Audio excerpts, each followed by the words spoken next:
You listen to me. You listen to me. Listen to me. You listen to me closer than you've ever listened. It's so funny how I've been loving a lot of Tammy's advice and shit like that, but this episode I got some issues with Tammy. Oh, well, hold on, folks. We about to get real as fuck on Friday Night Lights Rewind. I'm Brandon Collins. And I'm Chris Allen. And we're about to talk about episode 8 of season 1, Crossing the Line. And Chris, I hear you. I hear you on Tami Taylor's behavior, right? She's a bit wild, and like, her reaction with the daughter, Julie, tells them like, I'm going on a date with Matt. And like Right. Coach Taylor's like, well, okay. Like he's just like, shit. Yeah. But sweet Laura, dude, she looks so goddamn good in this movie. I mean, this episode, Connie Britton. She does. Connie looks great. Connie. They cut her shirts just the right amount where it's like there's cleavage, but it's like motherly cleavage, and you're like I don't know why a player hasn't got smacked upside the head by Coach Taylor for like commenting on his wife. Yeah. I feel bad. Yeah. I feel bad saying it, but when you're around horny teenage boys, there's no way that, and none of these dudes are telling Julie that they want to fuck her mom. Oh, dude, yeah. Like mumbling about. She walks the way she walks around, dude, in the school. She's the hottest school counselor ever. Oh, what 100%. I'm so surprised too that they've never even broached that at all on the show. Where it's some like coach just comes in and just says something like, "Oh, I heard you said something about my wife," just jokingly. You know what I mean? Because there's no way it's not happening. There's no way. If I was on that team, I would say something every day. Oh yeah, 100%. I'm like, what are we doing here, guys? Like, this is insane. This is like the hottest woman who's ever come to deal with it. Because we've seen other moms at this point. Yeah, we've seen other housewives. Yeah, I wanted Lila's mom to be hot. Let's keep it real. Come on, buddy. Yeah. Oh yeah. Because Tammy does tell Lila, she's like, "You do not tell that boy. You let him heal. You let him heal." Tammy talked like a black woman at church. That was funny. So what's your issue with Tami Taylor? My issue with Tami Taylor is this. The rally girl comes to see Tammy and she talks to her about the threesome and all this kind of stuff. Yeah, that was wild. For her husband to like kind of indirectly be involved, you know what I mean? Unknowingly be involved, but it's connected to his football team. They're talking about doing threesomes and shit like this. This girl is obviously in a weird spot. It's just like, how does she not notify the parents, pull the coach aside, and have a talk with the team? Like, yo, this is unacceptable. Like this is it's a recipe for disaster. Because I mean, with them being a couple, they almost seem like they're in on it, man. And I know it never goes anywhere, but I just I think maybe just as a parent, it's just like, yo, she is just like getting like really involved in like their sexual lives and not notifying the parents, man. It's very, very strange. Well, I get that it's just TV, but you know what I'm saying? But also as a school counselor though, it's tough because like the things you are mandated to report are self-harm, intention to harm others, and like domestic violence abuse and stuff like that, right? A student tell you that like, they're being courted by their boyfriend to have a threesome, not really like anything you would escalate, especially to parents, but it's something that you could try to organically navigate, like, encourage conversations. That's very true. You know what I mean? Like, because if she ran to the parents and ratted this girl out, then like she loses trust from all the students. If students don't meet with her, you're right. You're very true. That's very true. But I can see as a parent, you wanted to be like, I need to know this shit. Yeah, it's like, I need to know this about my daughter. Yeah, but so I can beat those boys' ass trying to double team my daughter. And the thing is, you know this is going on, but you're right. As a counselor, that's it's just, you know what it is. Maybe because she is the coach's wife, and I also have to tell myself, yo, these scenes we're just looking in behind closed doors. Yeah, 100%. You know what I mean? I got to remember that this is just a peek in behind closed doors. What's going on right now? She's acting as a counselor. You're right. Because I was like, yo, this is crazy. But with Julia, she acts like a mom who knows a lot of information. So she's like, I don't want her dating any football players. even when it is Saracen that's the one asking Julie out, because he is so genuine in his intention that he's not like, like, because all the other players, I feel like if they try to kick it to Julie, they'd be like, that's the coach's fucking daughter, bro. But because Saracen's so pure, even Oh Coach yeah, Taylor's like, he's a good kid. Like, like yeah, he's seen his home life. He's like, I know Matt's attention to Tammy's, he's the star quarterback and he's going to have all these girls around. And you don't know how that's going to change him. But it's like, no, Saracen legit is like the sweetest, one of the sweetest kids you could ever ask for. right. Like you Yeah. said, he really wasn't. He wasn't looking for it. Because he's still like, yo, I don't want to fuck this up. I don't want to let anybody down. He was not expecting it to be in the position that he was in. I mean, Yeah. he was a backup for the best quarterback in the state. He wasn't expecting to get any That's true. Yeah. any time at all. He 'Cause really was. this nigga He has a really was job. okay. Yeah. Like He Jason was. Street doesn't have a job. Like his job is being the best quarterback. Like, yeah, Jason. I mean, yeah, Saracen is just like, oh, I'm on the team, but yeah. I don't think we've ever talked about that. The pressure that Saracen has, where he literally is following one of the greatest student athletes, supposedly, that Dylan's Yeah. Texas ever seen. You know what I mean? Like, Yeah, that's Jalen gotta be Hurts so went wild. out. It's so funny you say that because Jalen Hurts went out yesterday, got a concussion, and the backup came in. Like they took him out the game. They really weren't sure if he was going to be out. The backup came in, threw a slant, boom, touchdown, Eagles. Dude was like so happy, and I'm like, oh, that's great. The backup came in, threw a real quick touchdown. Then it was like, yo, he not coming back in. The backup goes back out there, throws a pick immediately, and I'm like, yo, that must suck to be the backup quarterback because it's like you're not good enough to start, but you at a minimum you have to be good enough to not fuck it up, and Mm, you better know the shit just as good, if not better than the starter. Because as a yes. backup, like I'm on the cusp and I want to be there. So it's just like, yeah, the pressure is to be a starting quarterback, the pressure is crazy. But as a backup who wants to be there, I can't imagine that shit. People talking Mm, shit, no one knows. So you know what I mean? It's just like you get no respect and you got to be great. absolutely. Yeah. That's just terrible. But at the high school level, yeah, dude, he was like, the talent drop off is crazy, insane. Mm-hmm. Yeah. It's but I mean, Searson does the best that he can under the pressure. I think the biggest thing with Saracen in this episode is that he tries too hard.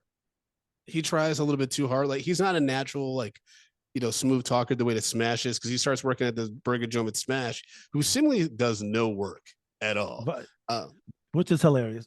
yeah, and Smash is trying to show him how to kick game, where these girls are coming in, and he's like, oh no, you don't want that. You want a chocolate sundae with Jimmy's on it. Yeah. Yeah. Smash is creepy, right? Yeah, you don't tell him what did he say? He goes, you tell them what they want. I was like, what are you, 15? Well, I think he literally is. I think he's Yeah, what, shut 17 up. maybe at the Yeah, most. it's like, shut up, man. Yeah, you say no, you just tell these women what they want. It's just Yeah, like, it's a shut very up. very old school. Like, I mean, a lot of men still feel this way, Yeah. but yeah, it's not going to work when you're in your 30s, bro. Nah. And like, You gotta have the money working at doing the that. car wash. Yeah, Be you like, gotta have money to do that shit. yeah, I also realized too, oh, let's go back to Smash, why he got the job. He's on yes, roids. he needs to Yeah. afford his drug habit, Yeah. literally. He's Um, feeling weak. He's feeling inadequate after the homecoming game. Like we talked about on the last episode, just realizing, hey, I'm not as hot shit as I thought I was. And this, I lost a lot of respect for him in this episode, man. A lot of respect. Like I mean, lying to his mom about how he needed the money for SAT prep. And his mom had the funniest line. She was like, "Won't you take your lazy ass upstairs and read? How about that for SAT prep?" That's such a black mom response. And it's like, what book is he? Just random book is he going to read to prepare him for the SATs? That's such a black book. Just read a book. Okay, I'll read this random book that's maybe going to help me for the SAT. It's like, yeah, you need a tutor, but for him to like, dude, to lie to her, and then she goes out, bro. She talks to the church, and then they raise yeah, money for this man, and like during the service, they like showing all these hardworking people, these black moms, and they're trying to hit home the fact that like they can relate. They single moms. Look at these black women. These hardworking people. Yep. The preacher laying it on thick. Cause you know how it is, them black churches, man. It's just like they're big on education. They want to see kids doing well, especially like a student athlete, and they Yeah. put that money together, man, just for this nigga to fucking shoot that into his ass. I felt this a low down piece of shit, man. It was bad. It was Bad. very I bad. was like, come on, bro. That is, but that is some of the most brilliant TV writing. Cause like, if you want to invoke emotion, this did it. Cause when I saw this, I was like, yo, you can't be for real. This is where this man getting his money from. Terrible, terrible, Yeah. terrible young man. Yeah, he's not in a good place. Smash He, is a, and also yeah. he talks about himself in the third person. Smash those things that make him very unlikable. He does. But to go back to what you were saying, man, it just shows you to what Tammy was saying. The idolization of these kids and the pressure put on these kids to be good, to be great, to make it is making them make bad choices. I mean, he's taking drugs. He He's almost risking. steals from the register at Matt's Yeah, job. He's like, Matt's like, you about to get me fucked up. yeah, I was gonna say, yeah, he's risking his job. He's about to almost committed a crime. He's risking his relationship with Sarenson, not only personally, but it's not like you can get him fired and then everything is cool on the team, and then the coach finds out. Now what? You know what I'm saying? So, I mean, he's risking everything. Yeah. Now All I know. Okay. So, oh, sorry. no, I'm just saying he's risking all of it. And like you were saying, we were saying earlier, this really, I get when kids are focused and they want to be the best and they want to train and they want to be the best wide receiver, but they might not even go to a local college. That's fine. If it makes you a better person, you're eating healthy, you're disciplined, that's completely fine. You know what I'm saying? It's but what he's doing right now, bro, the level of desperation is crazy. It's crazy. It is. It is. And it's when you start down that road in such a young age, that's not a good sign of things to come. You know what I mean? And Mhm. he doesn't know how checks work, so he didn't know that he's probably not gonna get his first check until the end of the month, which Oh man, makes crashed sense. I out. mean, Yeah. you don't know what you don't know, so you don't ask all the questions necessarily. But yeah, it's funny because in this episode you see a few of the players reconcile with like pressures from their family, right? And like how they're trying to handle that pressure. So we see Smash spiraling, making all the bad decisions. We see a little bit more of Billy and Rig and Tim's dynamic, and Billy kind of his bitterness towards their parents for abandoning him, Right. and like how the Mhm. dad has only sent like 2 checks over the past 6 years. I mean, that family dinner with the Taylors was so fucking awkward. Um, Disaster. and A this is disaster. after Billy's gotten fired from like his other, like, his most recent job or whatever that was. And it's just like, oh, like, so Tim is now feeling the heat. Like, I got to do something because this can't be my life. Yeah. You know what I Yeah. mean? I took a note that I died laughing when Billy showed up with that cheap ass box of knives. Yeah. Literally, And that's some shit. the package is all kind of fucked up a little bit. Yeah, and that's literally one of those like steak knife combos you get from the dollar store. That's like $7. And to be honest, like you ever use those knives? It's so flimsy. You're like, you know what? I'm actually too afraid to even use this because I might cut myself using this shit. Like, it was just one of those Yeah. sets. Yep. And it's like, why would you? It's such a bad gift. It Well, was a perfect bad gift. But Whoever remember, they're was a broke. They're yeah. broke. So like, So they even the best they can, because we open with them grocery shopping, and like Billy has to like, put back some stuff. Tim really wants a magazine, and then Tyra pops like, I'll buy it for you. Tim's just like, Billy, you go on ahead. I'm gonna fuck Tyra again because we're reconciling because she bought me a magazine. That was yeah. insane. What could and oh, I meant to ask you about that because it didn't make sense, or maybe I'm just misremembering. Wasn't that after they had the party? Yes. So basically, it was just saying their money was so fucked up they couldn't even. It was so tight for them. Because in Yeah. my I mean, it mind, was I was probably just to like, pay "Yo, they past due just got all bills this and stuff. money." Oh, okay. I must have missed one, like a scene or something like that. Because I was like, yo, they just made like almost $3,000 a piece, and he can't get a magazine. But for some reason at the time, I wasn't thinking like, oh, he probably paid his rent and all these other bills, and now he's getting the food, and like, yo, that's it. Mm, yeah. Okay, sorry. I just kind of lost it. I was like, wait a minute, that doesn't make sense. But all right, I don't know why I didn't see that all the way through. Um, Oh, and I also too, I kind of forgot how like I don't know if this is the right word to use because we kind of talked about this last episode. Do you think Billy is jealous of Tim's talent, or he just doesn't want to see him use it? Because he goes, I didn't have the talent that you had, but you did bring up the fact that Billy was a good golfer. So maybe yeah. football wasn't his thing, it was golf.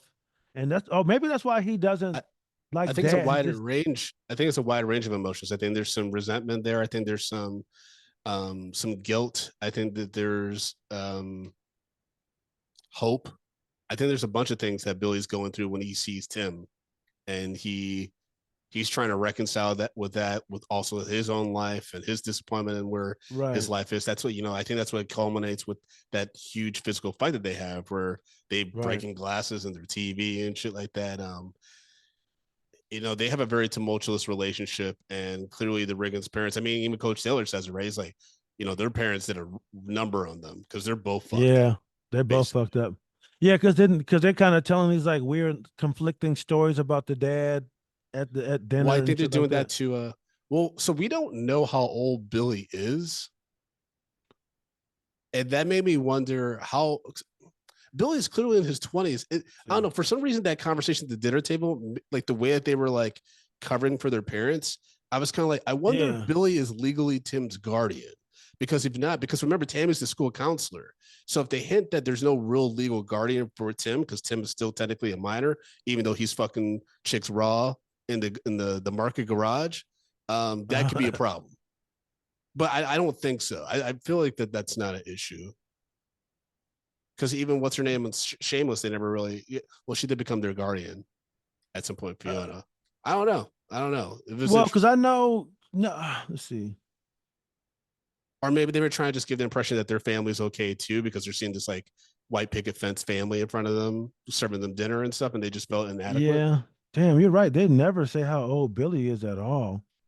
But I'm trying to he think works at the that strip club occasionally, so or no, he just patrons the strip club. So I don't know. I'm gonna guess he's 21. He's supposed to be like 21. you know what? So let's see, because no, because he's been taking because if his dad hadn't been around for 6 years, I would say for 6 years, 18, I would say he's at least 24 or 25 Okay. at a minimum. Because it says here that he had potentially had a golf scholarship that he couldn't take care of because he had to watch Tim. So if he had been watching Tim for 6 years, he didn't go to college 6 years ago. Mm, So yeah, so maybe in his mid 20s. maybe, yeah. Okay, It's interesting. Well, it is interesting because I was like, man, how old is this? I thought about that shit too. yeah, Um, but there and was we something. we'll continue to see like how the Riggins brothers their relationship unfolds because it's very like I said, it's very tumultuous, and it becomes even more so in future seasons and stuff like that. Yeah, Um, but it's very illustrative of Tim Riggins's inability to. I think it's one of the reasons why he is handicapped emotionally, and I think Taylor Kitsch understands that, and that's why like right. at times it seems like there's no lights going on up home, like upstairs. But No, yeah, yeah. I think it's the Just way that he's interpreted Tim's character, like in this rewatch. I was like, oh, okay, he actually might be cooking with something here because when Street yells at Tim, after punching him after the rugby game, he oh finally yeah. confronts him and he's like, "You fucking coward," and like Tim, like just runs off and stuff. I was like, oh, okay, got it. Didn't even He's fight. Didn't emotionally even fight. fucked up. He's emotionally Yeah, stunted. yeah. He is. He is, and I love. But I know we don't get there, but I fucking love that scene for Street. That was for him to do that for himself. But Do you think that's the only way that Tim? I think Tim. Okay, so I did real estate for a while in Manhattan, okay, And I remember like I got like some sage like career advice and stuff when I worked there. Like I was only there for like less than a year, but I remember there's one guy. I was telling him about these two clients I had that were just like, should I get off the pot, yo? Like I've shown you so many apartments. One girl's like always like the one girl like it was two roommates. They were best friends. The girl was like always like, oh, I want to like apply for this apartment, like put in an application, and the other room would be like, I don't know, I don't know. And he was like, some clients just want to be slapped around. Like he's like, not physically, but they need to be beat up in order to be shaken to make the final fucking decision. Oh And yeah. so I'm wondering, does Tim need to be like literally beat up in order to be like, oh shit, I fucked up? Or like, like, cause I'm thinking about Coach Taylor leaving him out in the rain, right? That was like a physical, like he didn't actually hit him, but he was like, you're gonna learn how to fucking behave and get Yeah, on right. board. Then like his brother beats the shit out of him, a few times. And then of course, Street beats him. And it's like he finally starts like maturing, question mark. It's weird. No, but think about people who learn lessons that way. Where do you see them eventually ending up? I mean, usually it's not great. Yeah, where did Tim end up? Yeah, that's You true. know, you know what I mean? Because it's like they saw the writing on the wall. But you're right, because some people, man, and like I can be that way. Like some people got that. Some people have to learn the hard way. You know what I mean? And that's all relative. And for some reason, for Tim to feel, man, because I feel like he feels abandoned. Even Billy was like, nobody wanted you. That was some mean ass shit to say to your little brother. You know what I'm saying? Because nobody wanted you. So we get it. You're like you were saying, you're working through your own shit. But to tell your little brother who probably already fucking knows that shit and is dangling on to the couple times that his dad did get in contact with him as like maybe a possibility of having a relationship with him. And then for Billy to like already know, like, yo, he's a piece of shit. Because if you think about it, his dad is a golf guy. Uh, he's a golf guy. They obviously were probably working together, and then his dad abandoned him with his training or whatever it may be, and that's why he's like, "Yo, your dad, he's a piece of shit," or he Mm, maybe he did something weird with the scholarship, and he knows his dad more. But Riggins yeah. being younger, and that whole perspective thing. Oh, but yeah, you remember him because you were 5, and he would bring you home fucking toys, but you don't remember how he would take shit or he would come home drunk. You don't remember that shit. So yeah, it's complicated, but that's why I love these two dudes, man. Yeah. Yeah. Their performances, I mean, you just hate their characters right now. You hate, Oh yeah, some of the 100%. things Yeah, that they do in the 100%. series. Um, Yeah. and it's sometimes it's funny because it's so obvious when people actually start paying attention. Like when Lila shows up in the middle of the night to fucking Tim's place to tell him about, she tries to cover for it, but Tyra the media is like, I know what's going on there. Oh yeah. You know what Yeah. I mean? And it's just Yeah. Street. He peeps it real quick, And the whole thing is, Tim. I don't get how Tim smashes so much puss, man. When he sweats, he looks like he sweats beer and burger grease. But women they like because he's walled off. He's emotionally unavailable. He Yeah, doesn't, you're you know right. what I mean? Because all the other guys are we talked about Julie Taylor. They're all like, "Hey, I play football. I'm fucking cool." You know what I mean? Just all that alpha machismo shit, which he kind of exudes, but like in a non like I don't really care kind of way. Just a bad Yes, boy. yes. Because there are times later on, I'm like, does this motherfucker even go to school? He's never in school. He's banging 30-year-olds, drinking and driving. It's just like, you know what I'm saying? Like, Yeah, who is this kid? he is out of control. He's out of control. Yeah, he's a problem, and he's smashing Tyra. Clearly, he's raw dogging her, and then Oh, he's gonna 100%. be over here smashing Lila. If I were a father of a daughter in fucking Dillon, Texas, I'd be worried about niggas like Tim all the time. And that's why it's funny when Coach Taylor tells Julie, boys, when they think about sex, and maybe they're hungry. He's like, And maybe they're hungry. he's like, they're not caring about loving and stuff like that. He's like, I have to give you the talk. And I'm like, Yeah. he's not And wrong because you see Tim out here just like trying to fuck everybody. yeah. And I love that about Coach. It's just like you can tell he didn't want to have to talk. And he kind of did it as a coach. He laid it out flat, straight, very pragmatic, boom. Because he also knew like she doesn't want to hear this from me, and your mom told me to say this stuff about football players. Well, there you go. But that scene, I love that scene. And then the scene prior was what Coach in the chair talking with Jason, going over his whole quad rugby situation, and then he was basically like yo, no kid should go through what you went through. Follow your heart, do what you want to do. But just seeing those things back to back, it just shows you like, man, this dude is like mentoring so many people. You know what I'm saying? It's just like he Yeah. just dealt with the Lucas Mize thing. He had to deal with that shit. Uh Tammy is on his fucking ass. His daughter's dating. And he's got to talk to Jason through his disability. It's just like, man, this dude has got so much on his fucking plate, and he balances it well. That's my Yes. point. Sorry, he balances it well. He's putting on so many hats. 1 second he's sitting in the freaking wheelchair talking to this kid. Now he's playing ping pong, talking to his Yep. daughter. It's just crazy, man. I know he balances all these different responsibilities and things very, very well. I mean, it's a testament to why Coach Taylor's such a Yeah, revered television character, yeah. right? And Because they, yeah, he's yeah. such a good dude. He is, and I like it too because they're not always right. Like how we for the last few episodes, Tammy has been so dead on Yeah.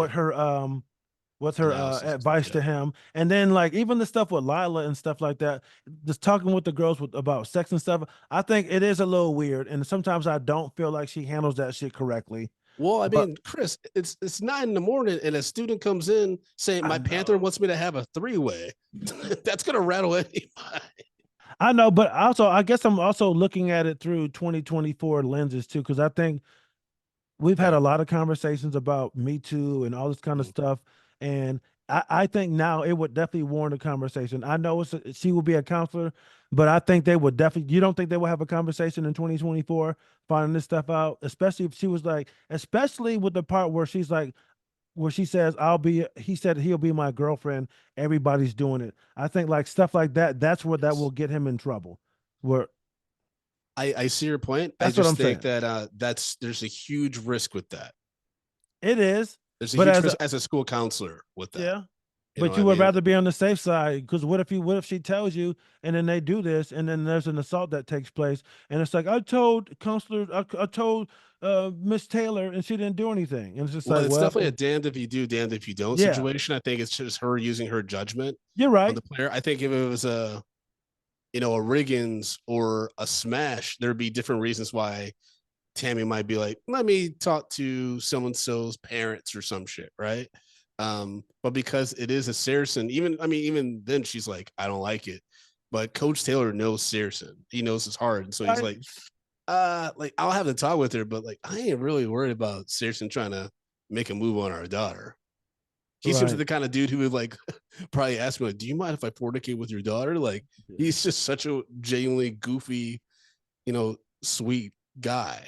You know what I Yeah, mean? like yeah, the whole exchange in the burger joint that was very innocent and cute where like Yes. Landry is there and he's just like yeah, Landry was looking creepy in this episode. I'm sorry. He yeah, only has a few lines in this, but the way he was looking up Julie up and down at the counter, I get it. That's like they're teenage boys and stuff, but I was just like, bro, like you looking crazy, man. I know. I think I was probably that guy. Like I never got girls, and I used to be so jealous of people who did. And I'm like, God, how you get her? And I look back and I'm like, did that? None of that shit mattered. No one knew what the fuck they were doing. This Yeah. is so stupid. No one ever knows, man. No one knows. It's all Oh, improvisation and shit. it is. Oh, what about I really enjoyed the Herc and Street heart Yes. to heart when they did the race up the hill. Yeah, that was good because it's Not the hill, but I get it because Street the Herc is formed like providing like a big brother kind of role right. for Street because Street's always kind of the dude that like people go for advice. Like it's Mhm. even Coach Taylor kind of goes to Street now to just like kind of decompress and check in on the kid. But I think there's equally I think they both want something out of that relationship. You know what I mean? Whereas with Herc, he has no stakes in Street success or anything like that or his life. He's just like, this is how I see it. This is how I see this kid navigating the shit I had to go through. So let me try to give him some tough love, and Right. he's the one pushing him to be like, just accept what it is. His new coach, Taylor. Yeah, he's just basically like, yeah, like your chick is cheating on you. You know it. You're just in denial because she's the one last thing you have to kind of like Yeah. link you to your former life. It's like it's better for both of y'all to just fucking break it off and like you can both move on. Which is basically Yeah. what Tami tells her too. Like Tami tells Lila that too. Like Let because that they're man both go. basically forcing the relationship at this point. Yes, they love each other, but it's just it's a different situation now, right? Right, right, exactly. And so yeah, it'll be just best for everybody. It's what everybody's parents want. Yeah. You know what I'm saying? If it's meant to be, it'll be. But both need to go on with their lives. And I think I that mean, that I could know just it's be a tough. hard thing. That could be tough because you feel like you're abandoning somebody, and it's like you're not. It's just like you just got to know like there's not much you can do for him. You know what I'm saying? You can't help that 100%. man. I mean, it's tough, right? It's tough for everybody. It's tough Right. because, I'm not gonna lie. Like, I'd be mad as fuck if I had a Minka Kelly as my high school girlfriend, and then I see her dating this new dude that's getting that good. I'd be like, God damn, that was for and me. and and your boy to make it even worse. It's your Yeah, boy. your boy that knows how to fuck. Yeah. That's the truth, though, for real. Like that's Yeah. why Riggins Yeah. has all the Street like is Oh yeah. popular, but Street never had like women like ogling over him. I mean, that might Oh have been yeah. because he was with Lila, who's like the biggest cheerleader. But yeah, Yeah. like Yeah. Tim, Yeah. Tim had game. You could tell that Tim was smashing. Oh yeah. Yeah. Yeah. Tyra seems like she would fuck Street and go guy. He couldn't even handle it. He only wanted to do a missionary. He wouldn't choke me. But like Tim was gonna give her all that shit. And you know what I'm saying? And it's so sad because like look, we know what Lila is. We know what she is. And Jason Street was gonna save her. He was gonna save her. Yeah, He was gonna save her, bro. I mean, Lila ends up okay though. If memory serves, her character's fine. Yeah, yeah, and I'm being judgmental, but it's high school. No, People are but having it's fun. us People are growing up. screaming. We know what those cheerleaders were like, and most of them where they ended up and stuff like that. And Right. that's the thing too is like when you're in high school and you're like the head cheerleader or football player and stuff like the jocks, like even though they weren't very good, were still assholes at my school. The cheerleaders even more so, right? And so Oh, it's like, really? yeah, I mean, there was just like the popular kids were just fucking out of control. But like that's usual suburban high schools and stuff like that. The only reason why I was fine at a certain point was because of the comedy stuff. And you were cooler. You had wristbands on your arm. Oh God, I can't believe I did that, man. I think about it, I'm like, oh, why the fuck did I? But like you said, it was cool at Ooh. the time, so It no was one was cool at the really, time. but no one was really like, what the fuck? But I'm pretty sure, yeah, I don't think the hat I wore was cool either, though. People used to do the dumb shit. I remember back in like the late '90s, everybody were wearing like carpenter jeans and shit. I think those are back in style now, but in Rochester, man, niggas love to match. Niggas love matching outfits. And I saw this dude. He had on black and lime green. I forgot what black and lime green sneakers he had, but it got the Yeah, little lime green in the sneaker. that's Yo, so I'm funny. not lying. This dude had a lime green hanger hanging from the hammer loop on his jeans. I'm like, that's another level of trying to match. Well, you brought the hanger because the hanger matches sneakers, and you walking around with that shit on your pants. That's crazy. That's another level of dedication Yeah. for sure. That is That shit was wild. so funny, man. I We mean, but were like dying. people are young, they do some crazy shit. Like I knew this guy in college. He got his college refund check, and it was like $1,000, and he just bought fitted hats, New York, New York Yankee fitted hats in different colors. That's it. That's it. It was out of fucking. I mean, the salesperson at Lids was probably having like a field day. He's like, "Yo, I'm gonna get the biggest bonus check." Yeah, damn. He spent $1,000 on fitteds. That's crazy. It's such an insane thing to do. Anyways, but yeah, I enjoyed Let's see. all the storylines kind of came together. It was nothing like explosive that necessarily happened this episode, besides the final, Tim and Street confrontation at the end. But that's the end of the Yes. episode, right? So it's Yeah. setting up for like the whole like fallout with like because I think all the kids, like everyone at school finds out about the Yeah. affair, and it becomes a big deal. But like mostly Yeah. Lila gets, Fair. Yeah. yeah, Lila gets all the shit for it. Oh yeah, they're calling her Because a whore and yeah, all because kind of Tim stuff. is the one, Yeah. because everyone's just like, oh shit, Tim is so good at slinging dick. He got Lila. You know what I Could mean? you? Oh, could you just imagine though? They were best friends. He gets paralyzed, and then he fucks his girlfriend.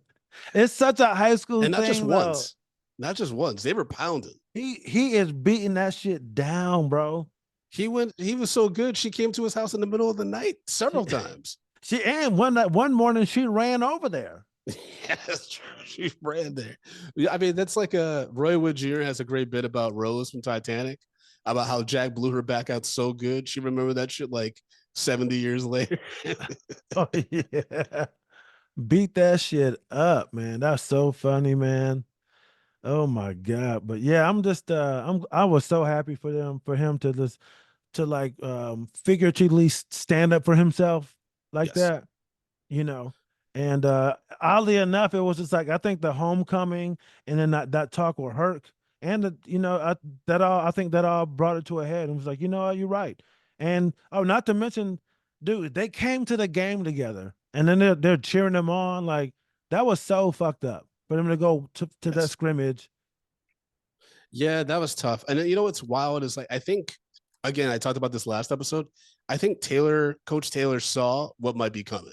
Because remember when he's in the chair, like was talking with Street, and Street's talking about Right. wanting to do this game. And I think Taylor also was there to like get a little insight into Tim from Street's perspective, like from a best friend perspective. So he can Right. get a better read on this kid because he's just like, what's going on with these brothers? Like they're so fucking crazy. And I think he probably sees promise in Tim that like, Tim's trying to get, his life together and stuff. And then when Street goes very callously, everybody's got a sad story, because Everybody's Taylor got a brings, sad story. because he brings up, their parents seem to really have done a number on them. He's like, everybody's got a sad story. And Taylor kind of pauses for a second. I think he's like, oh, so something's going on with these two. Yep, And there's going he to be knows. fallout from whatever that is. Like, Right. that's what I love about Taylor is like, but it's stressful to think about to observe things and think this way, because then you start working out all the different scenarios that could come from this quick aside, and it's possible nothing could come from it, right? It's possible like Right. Street says that comment and he's just like, man, something's gonna like a bomb's gonna go off with these two friends, and then nothing Right. happens because they just never get the balls to confront each other about it, right? Right. Right. Or like there's so many different scenarios, and when you think that way, man, that's a stressful fucking way to live life. It is, man. Yeah. Yeah, it's like you think of all the different timelines. I feel like Doctor Strange without the power. All the different permutations and Yeah. yeah, my man. You know what? I find myself doing that a lot. And I will say it's not fun, it's not stressful, especially when it's never like none of the permutations or scenarios that you work up in your mind are positive, especially towards Mm, yourself, or yeah. they don't have a positive outcomes, or like because I found myself in my relationship like having these fake fights. Like something would happen and Mm, I would anticipate telling my wife something, and then I would play that out in my mind, and it's just all of her just saying all the worst things to me. And then when I bring it up to her in real time, I already snap, and it's like she hasn't even said anything. So I've made all this shit up in my mind mm. beforehand. Yeah. Yeah, I do that sometimes too. I do that sometimes too. You're just like, oh man, well, this Yeah, because backfired. catastrophizing and making up all these scenarios that never pass, that never 100%. come to pass. Yeah. And we were talking too about like how everybody has their own path. I want to say it was someone said it was Mark Twain that says like comparison is the biggest thief of joy. Mm, You know, so like when you look at, say 100%. you want to pursue comedy or whatever you're pursuing, and you're like, oh, they got this, and this, and they did it that way. And then, well, I don't have that. When you start comparing what other people have to what you have, it really just just negates anything that you've done. Like, because I had to stop myself recently because someone had posted this thing like I did this year, I became that. I'm like, man, that person had a better year than me. And then I was just like, yo, you opened for Hannibal twice this year. Y'all got to play Yep. video games together. You play video games with your fucking comedy hero.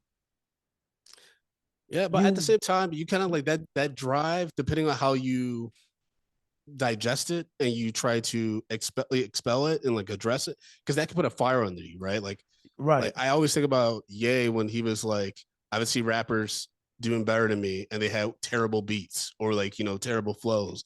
And I'm just like, I gotta be I gotta fucking take them all out. You know, that's the way Kendrick Right. goes Right. about Right. life. He's like, I Yeah. gotta murder everybody. I got nothing but love, but I'm gonna kill all of y'all. Like, Right, and it's learning how to do that because I think what happens is like, well, we might have those initial thoughts of the comparison, but what do you do with that? Because like you're saying, it can ignite a fire under you, but it can also just add fuel to a negative fire and burn down whatever. Uh, oh yeah, you know what I'm saying? So we it's could got all to go be down. yeah, it's got to be a controlled thing because I think a lot of times just being negative and talking shit about what other people have, that can be very, very easy and addicting. And yeah, and it could also cause us to just not want to move forward with doing our thing. We're so busy hating on somebody where you're not even moving forward on your own shit. It's just like, yo, you're hating people because you got stuff going on, because they got stuff going on. You're just sitting here complaining. They're out working, you're not, you know? Yeah, Yeah, man. yeah. It's you know, I've been working out this in therapy and stuff like that. It's okay to have a moment of fuck, like a jealousy or like, you Right. know, because you want to be honest with that emotion, but then Right. afterwards you got to be like, you got to assess, okay, why did I have that reaction? What can I do Right. to make sure I don't have that reaction, or what can I do to be like, you know, to have a productive response to how I felt? Right? Is it I get over myself. I congratulate this person because like it's dope that they're getting to do that. Do I just use this as fuel to motivate me to do X, Y, and Z? Like, as you know, it just can't be negative space. It can't be I'm going to talk shit about this thing to this comic or this person, or I'm going to dwell on this for the rest of the day. Like, you know what I mean? It's like, how can I Exactly. twist this and turn this to being a productive use of my mind space and my time? Right. Exactly. And I had to tell myself that too, because I think sometimes, especially like, the environments you're in, you can get gaslit into believing having criticizing other people just makes you weak. Yes. And it just teaches you to like just put up with bullshit. And I think that's what the military did. And like I had to Mm, teach myself, like, yo, it's okay to have criticisms of other people's shit. You don't have to share it with other people. It's okay to have emotions towards it. It can make you mad, it can make you whatever, but it's what you do with that. But the way just being in those environments, just having those ideas and thoughts and feelings just made you a weakling. And you would have them, but then you would just have to push it down and not really analyze it. And that makes you, I like to say that makes you bitter, and that can make you jaded. And you're right. You have to get that, at least get it out of you and explore where it came from. That way you can yes. move on 100%. from it. Yeah. So, 100%. Yeah, man. Whew. I did write down a note where I said, oh, good. the day I remember the days of the small fat back TV because that's what the Taylors have on their house. Oh, I was like, how yeah. far we've come with technology when it comes to television Yeah. and shit. Yeah. Even with the Sopranos, like, because you think that guy is so rich, and I'm watching the episode, I go, this dude's got like a this little ass 27-inch TV, but like, that's what people had Yeah. with the big background, the ET had TV. Yeah. It was Man. it was nuts, So man. I'm looking through my notes to see if there was any other things that might have missed. Yeah, this is kind of a light episode in a Yeah. way. Like there's stuff that happens, but it's not like the heaviest in regards to I would say plot that's like important, like that's memorable. You know, there's a few things that it sets up for Mhm, future episodes that go like mhm. that have a lot of mileage, but um Yeah. I will I did say, oh sorry. oh, go ahead. Go ahead. I did laugh at the, you know, when Tammy's pissed about Matt Searson just asking Julie out. Oh, And yeah. then Julie's like, you know, because Julie says it at like a dinner or something like that. She's like, "Oh, Searson asked me out," after like Coach Taylor's like, none of the boys gonna ask Julie out. They know better. And then Mhm. Coach Taylor's like, you know, he's all nervous, like, "Well, what'd you say?" Like, it's always funny when you see Coach Taylor like a little nervous Oh, about yeah. something, especially when it Yeah. comes to like family. Yeah. I know, because he can handle like these athletes and all this kind of stuff, but then for him to be delicate and have to walk on eggshells, yeah, and then yeah, again, and not knowing what he's doing. I think that's what I love about the Taylor's relationship, and I think that I would love to see more of this representation. Like, I think that they did a really good job with it, like in This Is Us, particularly with the Randall's character having a house full of women.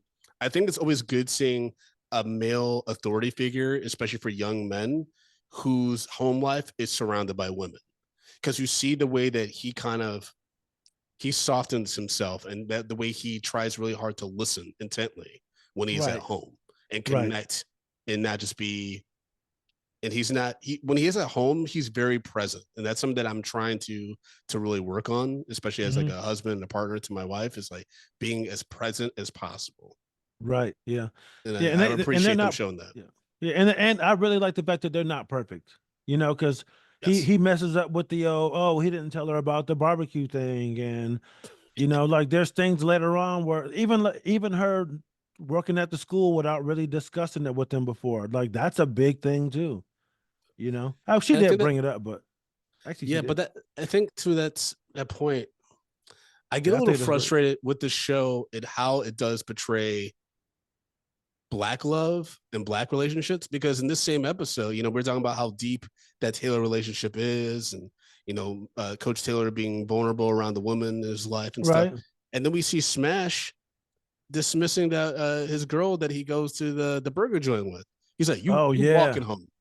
Because Yeah. she's trying to, like, she's getting impatient of him asking serious Oh questions about the yeah. application stuff. I'm like, okay, we need to this has to be more balanced. And I get it, Smash is Yeah. an arrogant asshole, but it's like also, and you're being true to probably how that character is, but at the Right. same time, can we show the flip side, at least like a parallel to Right. somebody else? We get that with Vince and Journey Smollett's character in future seasons, but for now, I'm like, damn, I just really wish they countered that, just to, so I don't feel like shit the portrayal of how young black people treat each other. That's I never even looked at it from that standpoint, but yeah.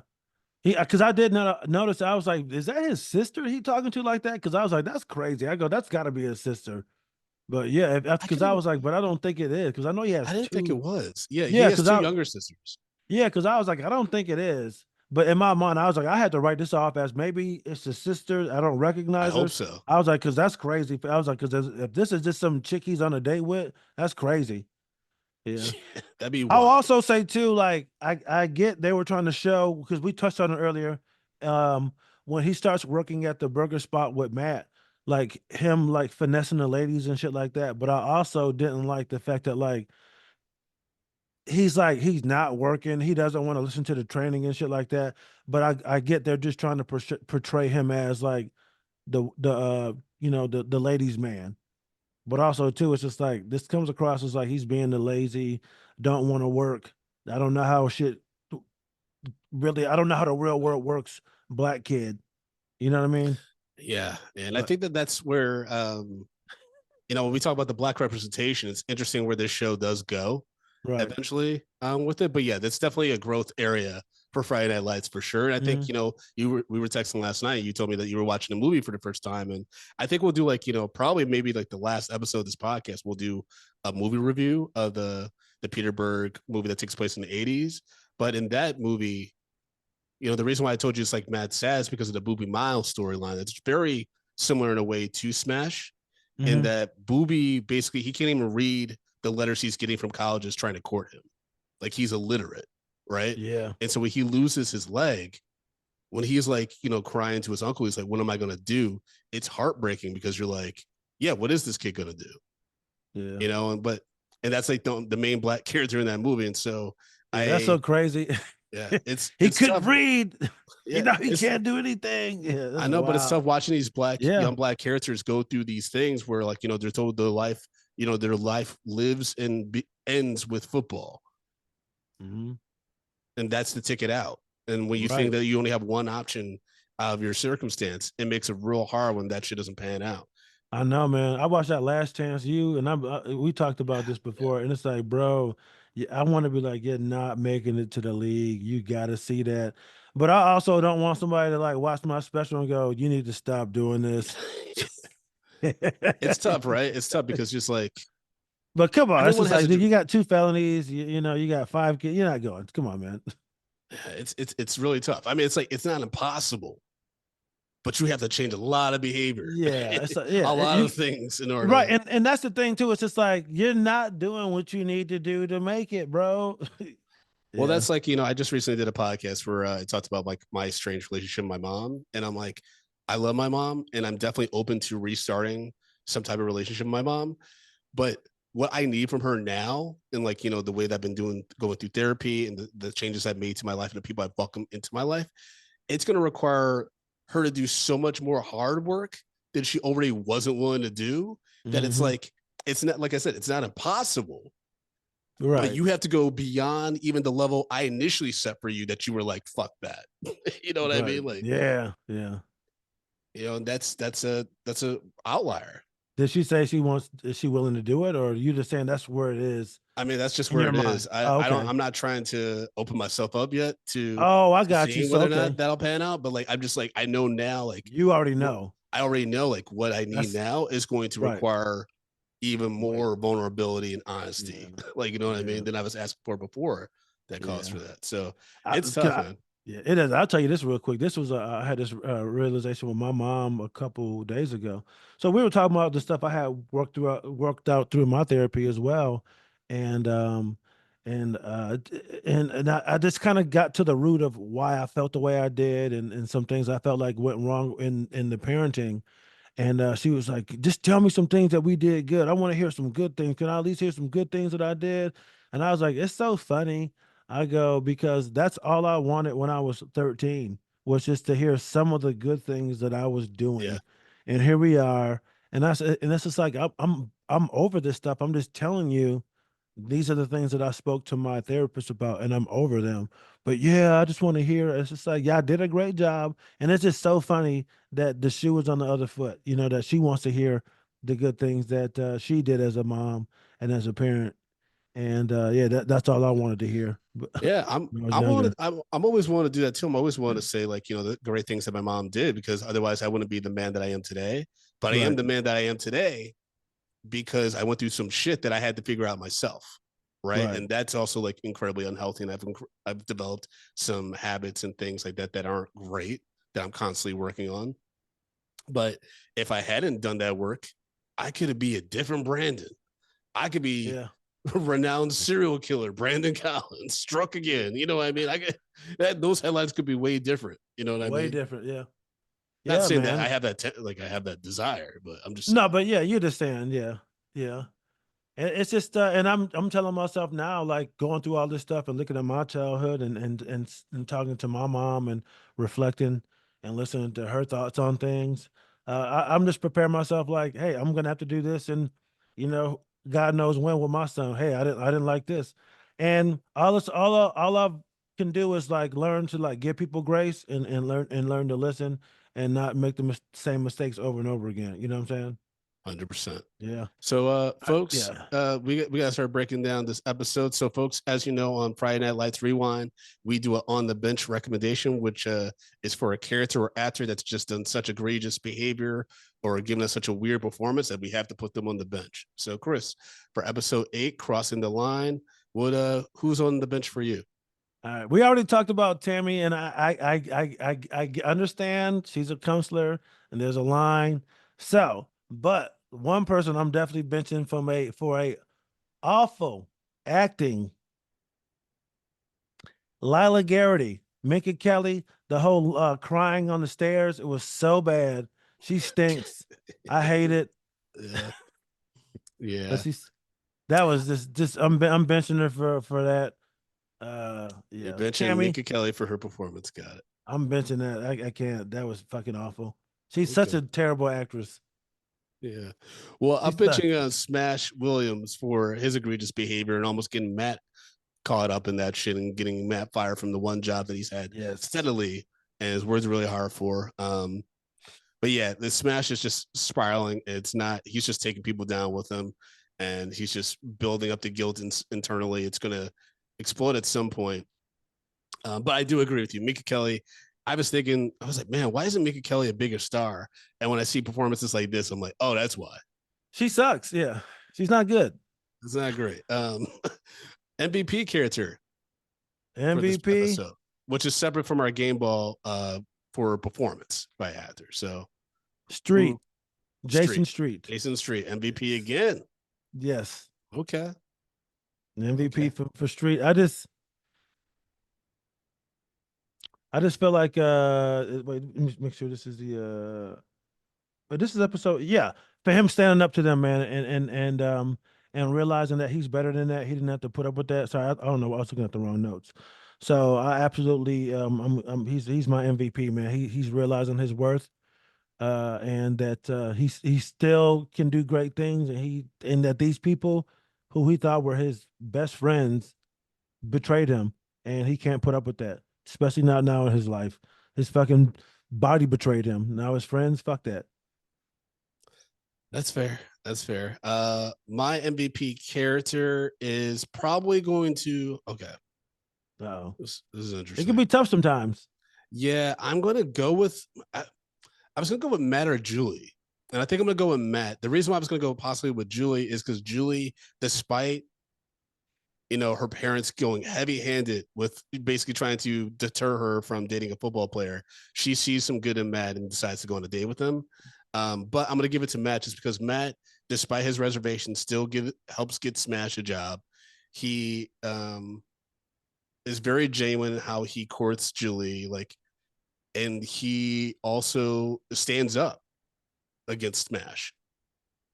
It's Yeah. very easy for him to kind of be like, just to look the other way and stuff, or be like, yeah, I guess that was like that was a weird thing that I just saw Smash do, but kind of like trying to take the money out.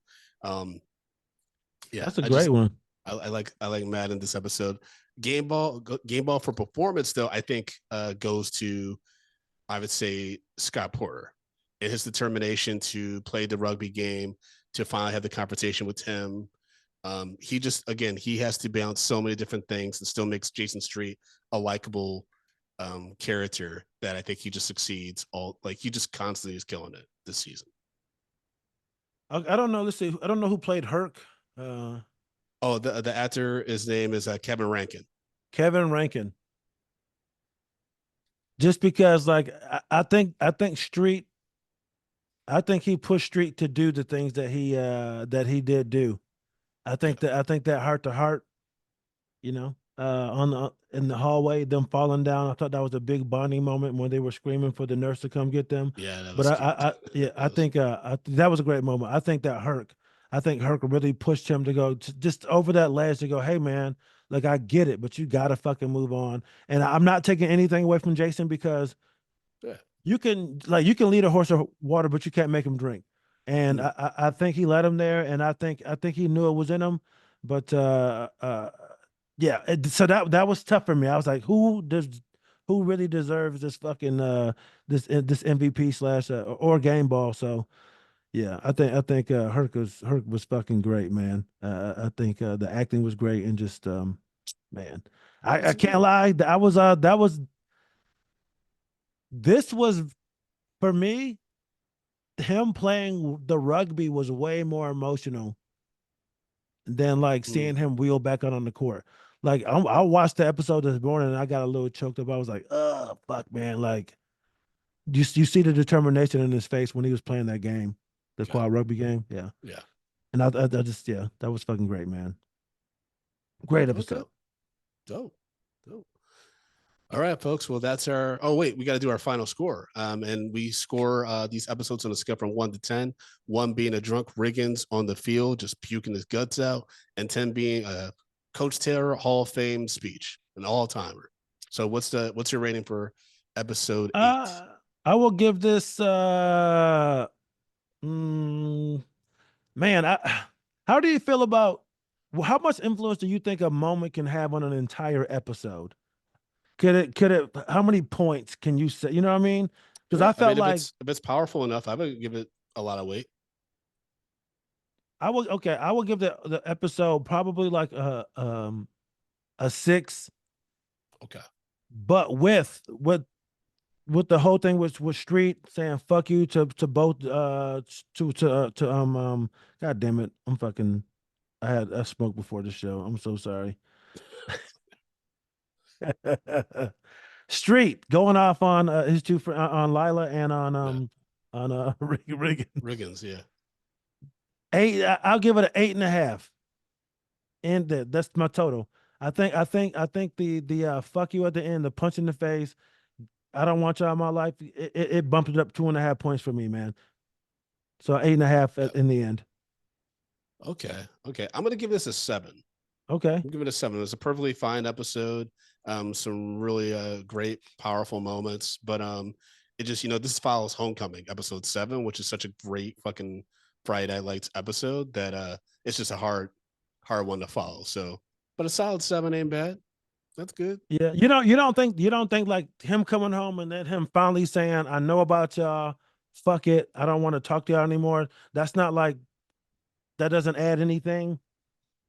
I mean, it does. It keeps it above like a 5, but Minka Okay. Kelly's performance drags this down. You know what I mean? Man, it does. It drags it down, and there's just a lot of smash. And we've talked about our mixed reactions to his performances in this show, so that doesn't help. But they're it's still so good at that. Still a solid episode, though. Yeah, they're so good at pulling so many emotions because up to this point, him doing that at the church, that's probably one of the most. It made me so mad, and then seeing the thing with Street and his friends, that made me happy. It's like they're really good at throwing the emotions around. You're excited for Sorensen about the date. You know what I mean? So it's just like it's a lot going on. The fucking dinner is hilarious. The box of knives had me dying. The threesome is weird. So yeah, it's a lot. The threesome is weird.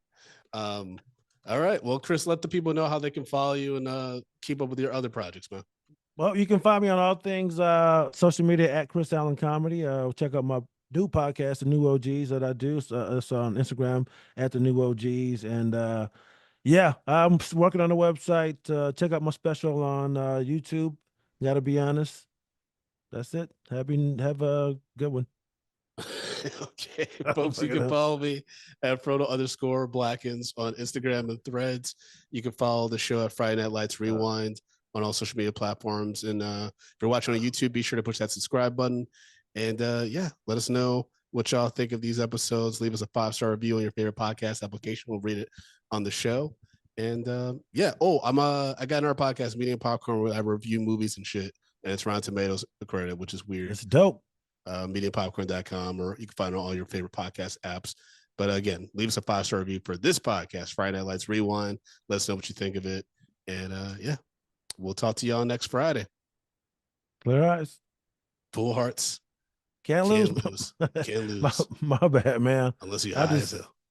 That, and it's just like, yeah, for some reason the lights just got to me for a minute. I was like, what the fuck is going on here? Oh God. All right, everybody. Sorry, man. Chris is having an episode. We gotta go.